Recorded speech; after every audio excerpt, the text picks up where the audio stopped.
found out that somebody was selling a castle dollhouse 50 miles away. On one of the hottest days of the summer, we drove out, took a look, and decided to get it. It came with furnishings and some lighting.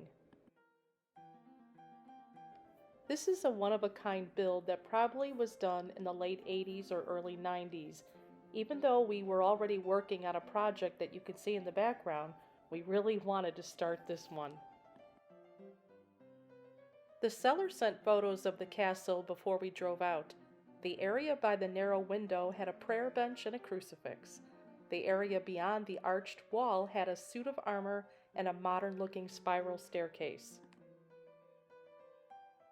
This spiral staircase looked more suited in a 60s-70s scene, so we decided not to use it. There was a stucco-like material on the walls, as was in the entryway below. There were two types of real-size vinyl tile on the floor in this space. The narrow window on the right had a damaged plastic faux stained glass pane. The window at the spiral staircase was like the others in the structure. It was peaked with balsa-type wood framing, thin plastic panes, and wire mesh on the inside. We removed one section of vinyl tile to reveal that there was a subfloor of melamine. This was removed since the adjacent room's flooring was going to also be removed. We wanted all of the flooring to be the same height in the end.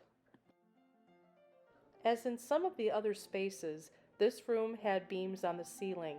The beams didn't seem right, so we decided that we were going to eventually cover the ceiling with wood.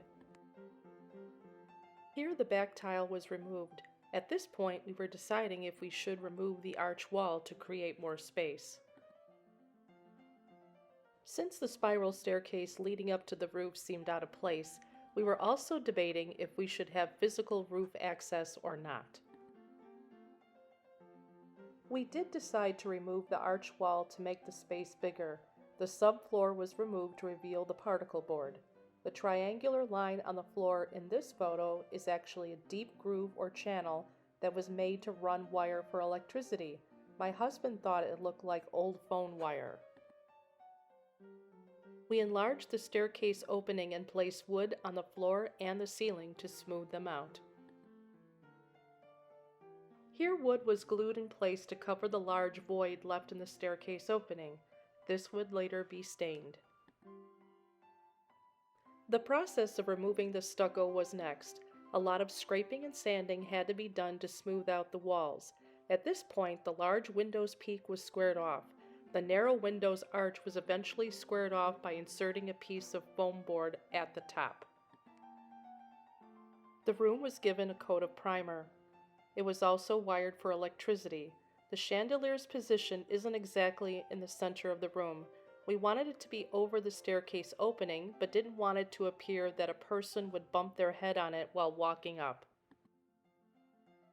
The railing that came with the castle wouldn't be able to go around the new opening and wasn't even the correct scale. We chose this railing instead. The top and bottom were stained, and the decorative middle was painted gold. Newel posts were stained to match. Baseboards and crown molding were cut and dry fit around the room. Since the doors, staircase, and railings were stained, the trim will also get stained. A muted striped wallpaper was put up. In addition to the chandelier, there will be two sconces flanking the large window and 3 picture-framed lights on the walls. Both windows were framed. A faux stained glass window insert was placed in the narrow window. The pane of the larger window was painted with a gloss to mimic leaded glass. A tracery panel cut with a Cricut machine was painted and put in. The gaps will be covered with trim.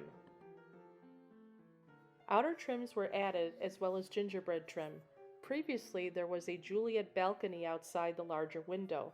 That had to be replaced because it was a result of the window becoming wider with extra trim. Crown molding and interior window trims were then glued in. Since the window peaks were squared off, that made little room for the upper trim and crown. The curtain hides the fact that there is no crown or trim. Since the chandelier had to be hung offset, so did the medallion. We made certain that we used plenty of glue on the medallion since it had some weight to it. This is the view from the entry hall below. Sky scrapbook paper was glued on the back side of the medallion. The cherubs were original to the castle. To hide any rough or uneven cuts in the tile flooring, corner trim was cut and fitted. These will be stained to match the surrounding wood. The tile sheet was cut and glued down. The paint cans are weighing down the sheet while the glue dries. The baseboards and L trims were glued and secured in place to dry. Here is the back portion of the room to show the tile detailing. Here is the room before the stairs and railing were installed. I can't seem to resist placing furniture in the room even before it's done.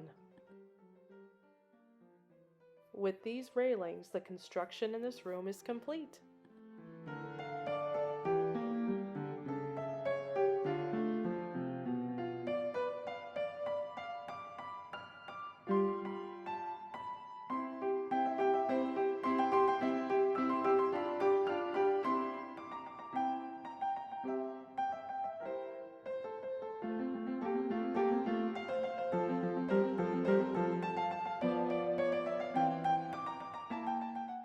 From a stucco-covered space with 2 sections to the newly made castle gallery.